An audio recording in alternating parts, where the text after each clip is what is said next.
Okay, I've got it. Now, it's not important tonight, but normally we'll have speakers and this is just kind of live so you can check it out, check out the system. But in March, when we have a live class, our speaker is going to be the director of all of the St. Louis County's alternative schools. And so he is working in the school district for the school district, and he's working in placement with kids that are placed there for usual criminal activity, behavior issues, some that dropped out and are wanting to come back in. And so Scotty is working as the director of that program. I think it covers 5 counties actually. So that'll be really good to hear from him. Plus, he used to work for me as a detention center staff in Cape Girardeau.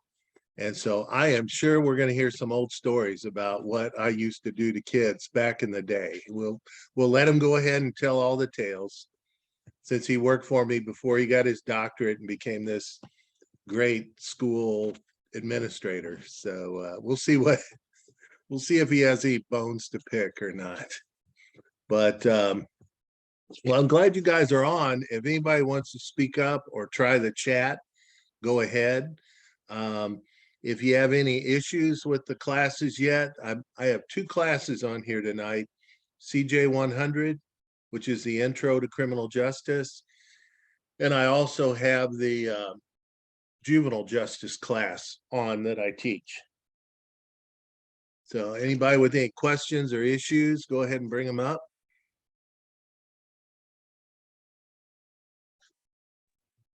Hey, I'm just checking to see if y'all can hear me. Yeah, yes. Sounds good. There are students from all over, as usual the case. Actually, there's one student in the intro class that's just about 40 miles south of me in Kennett, Missouri. And so normally we have students from all over the South, some just that come into Ole Miss. So we usually have a good lot of information come in the discussion when they reach out and talk to other people. Regarding the discussion group, discussion comments, I'm not sitting back here counting words to give you a grade on discussion posts, but I reduced it down from 4 comments down to 2. Hopefully we could get some more quality in the 2 comments on people's posts. And so that's what I'm after. I'd hate to go back to the 4 or 6 comments like most instructors have. I like the 2, but you need to read more than the 2 you post on.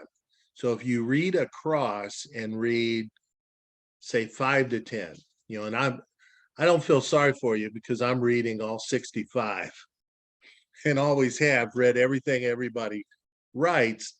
And let me just tell you how I think about them. I look across the comments and across the questions you ask. And so a couple of things that I have seen from doing that is that, number one, retired people are a lot more apt to tell the truth and to be more honest about their jobs than people that are actually still working. So the folks that are still working are worried about, this might get back up my chain of command. I can't talk about stuff I'm actually doing. Retired, if you notice that yourself, if you read across the interviews, or when the juvenile justice class gets out there and interviews employees of the system, you're going to see that too, probably, that the retired people are more apt to talk about things that are going on.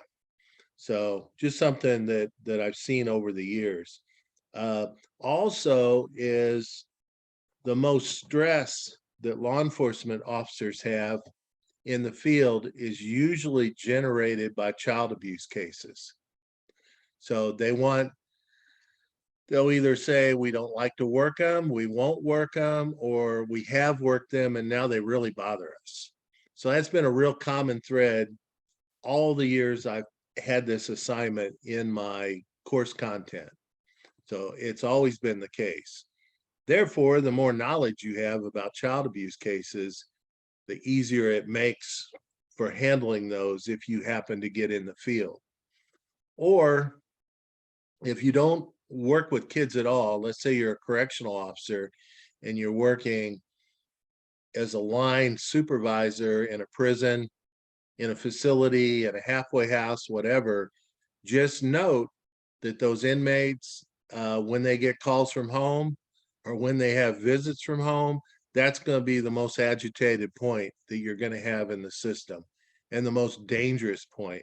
When they're hearing from people back home, they're hearing from their family, that's that touch off point that lights the fuse. We saw that in our detention center over and over. We would have a kid that was perfectly calm, fine, was doing great with us. Everything was going good. He's working in the classroom.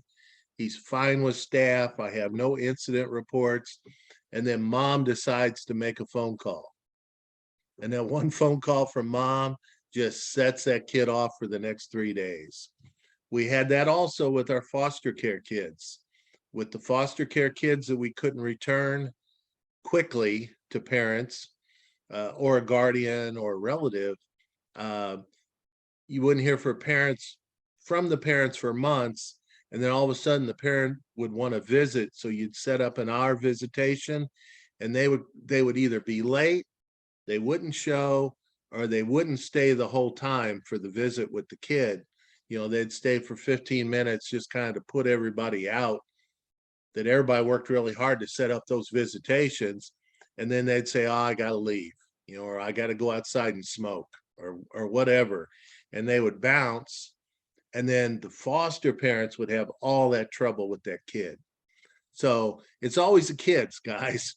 And if you happen to be working with adults, if you're working in schools, if you're working in the hospitals, if you're working in corrections, you're working in juvenile justice, it's always that family kid dynamic that causes the problem. So you'll see that in the interviews that you read.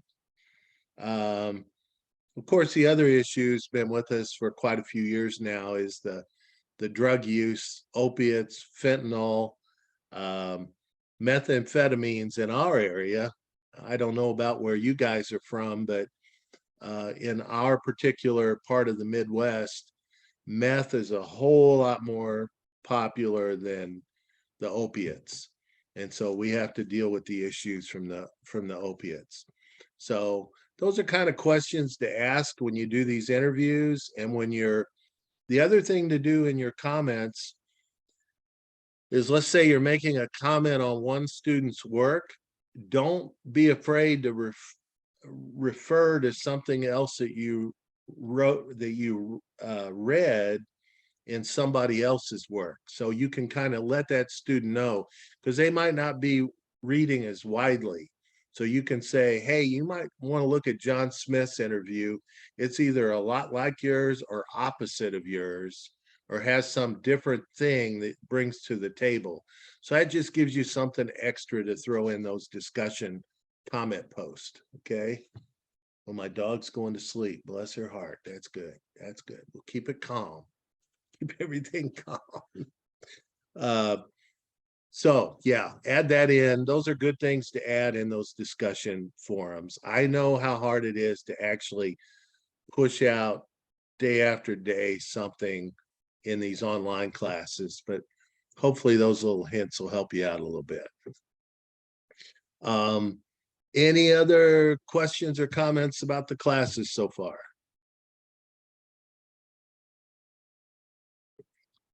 You're muted.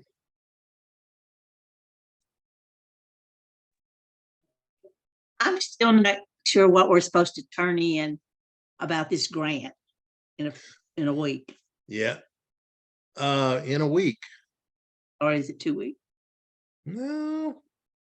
Well, we got to turn something in, don't we? Like what our grant's going to be about, or Is it the like on the theory? Is it a theory assignment, or just the assignment you're going to call, or just send a small assignment, a sentence or two about kind of where you're headed with your grant project? okay, Yeah, that's all it's got to that's be. it. Okay.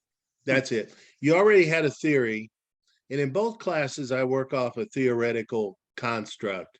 You know, at some point, you're going to be deciding, hey, I lean toward classical model, get that punishment out there as fast as we can to make kids better. Some are leaning more toward treatment or rehabilitation or restorative justice. So the best way to find a grant project when you've got it in your head, this is the way I'm going to go, is go back to that library, that one search in the library, and put classical control theory treatment programs. Or if you're interested in restorative justice, put restorative justice treatment programs or treatment evaluations or program evaluations, and click on peer review, click on full text, and hopefully you'll show up some articles that will lead you to kind of read about some treatment programs. Okay. The other thing to do is, I don't know how the other professors are, but you have to remember, I only teach 2 classes a semester. I'm retired juvenile court officer, so I'm not working any other job. There's not a whole lot that I do other than take care of my family. Tonight, my grandsons were here. We played chess for an hour, ate pizza, they went home. I mean, I'm always close by. Don't mind answering my phone. Don't mind talking you through the process. So let's say in a week, you're just can't come up with an idea. You just call me, we'll sit down, you on your laptop, me on mine. We'll pull up one search and we'll look at some possibilities and talk through. So it won't be hard. There's a little tension right now, just like on that chessboard at the first of the game, there's a little tension, but everything's going to fall into place. You know, it's all that grant. I always hear in the evaluation, well, I was a little afraid at first of that grant project, but boy, at the end of the class, I actually have something I can do for real. Okay. And that's what that is. That's a for real thing. And it's not just for juvenile court. It's also for you guys that are out there. They're going to work in banking, finance, football teams, professional football teams, whatever you do, you're going to be on the other side. You're going to be giving money to people that's written the grants. Bankers have to give a certain percentage of their money, of their profit every year to not-for-profits. And so if you're in that, if you're an entrepreneur wanting somewhere to park your tax money, there's a thing called tax credits, and I've written many of them to get money off of rich people. I wrote my dissertation using money of a very wealthy man here in this locale, because I pitched him a proposal to help fund my research of alternative education students that had dropped out, because he wanted more information about what kind of vocational program they would like to go into. He wanted to fund nursing, mechanics, welders, but he didn't exactly know how to put that together. So I wrote a proposal, and all of the people I interviewed, he gave them each $75, a Barnes and Noble gift certificate for books and things for them and their children at Barnes and Noble. And so I think I had 75 of those, 75 people I interviewed, but it was a grant proposal. You know, I mean, it's just, once you know the formula, and that's what I teach in the juvenile justice class, is that formula as to how to get money. So I review grants for free now in my spare time, even some from former students. So just to make sure they've got all those things in line. So, but it's fun. You'll enjoy it. Just, and don't, if you're feeling a little stressed about it, all you gotta do is email, call, text, and I'll work you through it. Because that class is a small one. The one I'm worried about, touching base with all the students, is my CJ 100, because I have like 65 in there. So I have like 20 something in the juvenile justice class. So you guys are lucky. You won't frustrate me like the other one will. So yeah, the other thing is I sent an email out. There's some papers coming up to write, some short papers. And I sent an email out with this law professor's name, this Seth Stoughton, and I don't know a lot about him yet. I'm just starting to read the law review articles, but you have an email from me. Kind of, I think it starts out online classes are different from live classes. But anyhow, I have some information about Dr. or this lawyer. I don't know if he's a professor or what his role is at the law school, but his name is Seth Stoughton, Stoughton, I believe. But I sent you an email with his name on it and just a couple of his law review articles. But he's going to be a real good one for you guys to cite in either use of force, search and seizure. He testified in some really important cases that just happened not too long ago.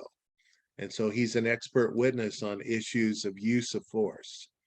And so anyhow, check that email. If you just kind of passed it aside, make sure you read that. But those are the kind of sources that I look for, sources out of the Ole Miss library rather than a quick Google search. I can't believe how much trickery is on if you just search on the Google search, or on one of the typical search engines. If you just search any of the criminal justice terms, you'll get something up that looks like, oh my gosh, this comes from the Harvard Law School, or this is Harvard EDU or Cornell Law. It looks good, but it's an advertisement. Anything you find on Google right off the bat, the first 50 to 100 searches are just trying to sell you something. I don't know where that text comes from. It can't be followed. You can't trace its source. And so start with that box in that Ole Miss library site with that peer reviewed clicked and that full text clicked. So you're getting some actual stuff that you can read and you can count on. Okay. One really quick story from the old guy here. I have been working on something for 2 years. The child abuse investigations in Missouri have really been lacking for quite a few years, trying to keep employees, try to keep good investigators, try to keep kids safe, try to keep all this going on. It's been going on for years. Once I retired, I got time to really study the issue and talk to people in the field, other juvenile officers, attorneys. And in the last semester, I found some actual investigators from St. Louis City to talk to, and we interviewed them for the class. And so I had them on my live class. And, most of my fears were confirmed that it was really bad. And so I drafted a policy letter to the governor of the state. And I used all the techniques that I use in this class. I used the OneSearch engine to look at child abuse investigations across the United States, how they were set up, who did the investigations. I looked at the history of investigations. And long story short is I wrote, "Dear Governor," and I wrote 4 pages of text, and I probably had 5 citations on each page, okay, and submitted it to the governor, where he'll never read it. I'm sure he never read this, but I also sent it to the top people in his office, the policy analyst, supervisor, the policy analysts 1, 2, and 3, kind of like Cat in the Hat. And in the governor's office, I sent it to the Missouri Association of Counties, It's a body of people that are elected officials that run the county government that funds these kind of things. I sent it to the head of Children's Division. Let's see who else. Oh, all of our senators and congressmen. So threw it out, 4 pages. And then it was off my chest. I didn't have to worry about it anymore. I got a couple nice little emails back. Oh, thank you for your good ideas and blah, blah, blah. So I figured that was it. It was off my chest. I could at least sleep that I put this thing together. Well, last week at my health club where I work out, one of the guys called me back, and it was his son that I interviewed that was a child abuse investigator in St. Louis. And I threw this thing out, I think the first week of November. So last week, end of January, basically. So anyhow, this dad pulls me aside and say, hey, my son called me and he wanted me to tell you that since the first of the year, has been given an 18% raise, along with everybody else in the state that does child abuse investigations. And he said, we don't really know why we got it, but the word is that the governor got a letter from somebody in Cape Girardeau, Missouri, which me. So I kind of figured it up, and it looks like those 4 pages resulted in an $8 million raise across the state of Missouri for the child abuse investigators. Now, that's not what I was asking for. I was asking for the child abuse investigators to be dropped over to the sheriff's departments, trained investigators in the sheriff's departments who had the powers of arrest. But yet that leverage and that pressure, and basically telling the governor's office and all these other people that, look, this isn't working. You guys have to do something to hold somebody in place that can be trained to do that kind of work. You've got to pay them more. They have to be under a different body or whatever. But anyhow, I thought that was kind of interesting. So I'd throw that out. Some guy in Cape Girardeau. So I will, next module, I'll attach that so you can see it. But really, it doesn't look anything different than the papers I'm asking you guys to write. This wasn't a big, huge thing. It's 4 pages and 1 page of references. So something to think about. If something's in the right form, I worked on it a year. I wrote, I don't know, probably 30, 40 drafts. So, I really spent a lot of time on it, but yet it's in the format that I asked for your papers. So you can kind of use it as an example. It's like, I think this is a good idea, and this idea is backed by these experts in the field. So something to think about. Any other questions, guys? I promised we wouldn't go real long with this. And I just wanted to roll it out. Now, like the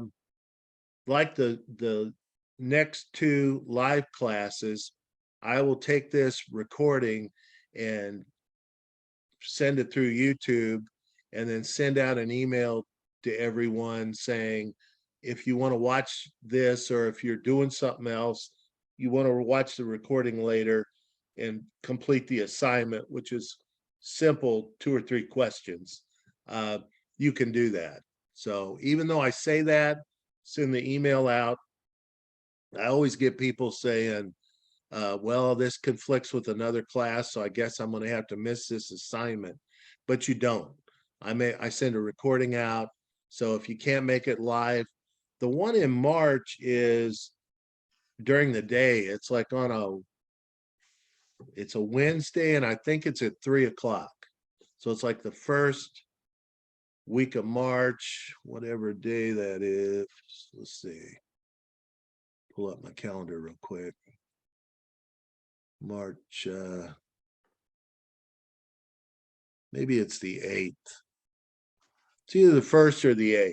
but it's 3 o'clock. I know Scotty wanted it while he was still at school. So that'll be interesting, hearing who his students are and what his strategies are to work with kids at the alternative school. So that'll be the first one. Kind of a weird time. So if you're in another class, don't worry about it. It'll be put on YouTube. Okay. So there won't be a penalty if like we do have another class at that time, won't be able to make it. No penalty. Okay. No penalty. Will we know the questions for the assignment before the Zoom or during the Zoom? Or after? For this one tonight, Just in general, like for any of them? say that again about the questions. Like for the assignment that we're supposed to do based off the Zoom or like our live meetings, will we know like what questions you'll ask before the Zoom or after the Zoom?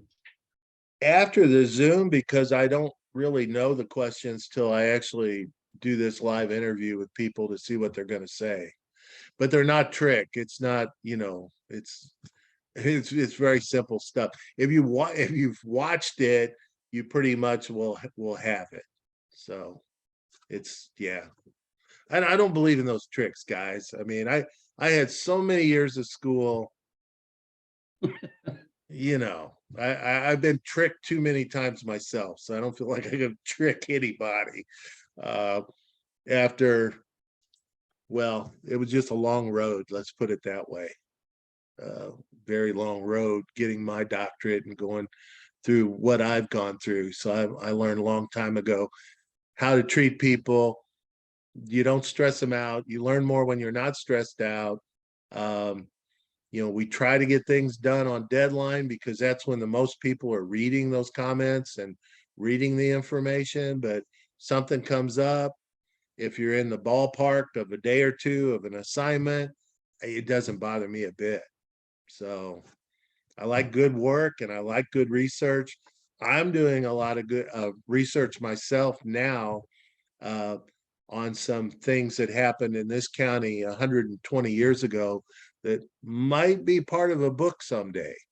And so I don't have a timeline for that. I have nobody pushing me. I'm just trying to do quality work.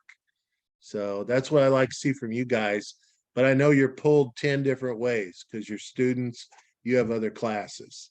So hopefully it's a reasonable amount of work. But again, you should never feel like you're stuck because you always got me to get in touch with. All right. It shouldn't take too long. I talked to a student tonight after my chess game was over, but I talked to him right after that. So, it's kind of the way it works. Thank you, Mr. Rhodes. No problem. You guys have a good night. Any other questions tonight, or are we all good? Good. All right. That's Thank what I you. want to hear. Keep it that way. I just Yeah. have one question. My Mhm. attendance hasn't been verified yet because I just joined the class on the last day for with instructor approval. I recognize your name and you were approved during the ice storm, but you okay. haven't done anything in the class yet. So Yeah. you're still a no-show. Okay. I'll get Okay, that done as soon as possible. Thank you. that's it. Got to do some work to show up. And Okay, then I thank can you. mark you here. All Awesome. right. Thank Okay, I got you. Good night, guys. All right, thank Thank you. you.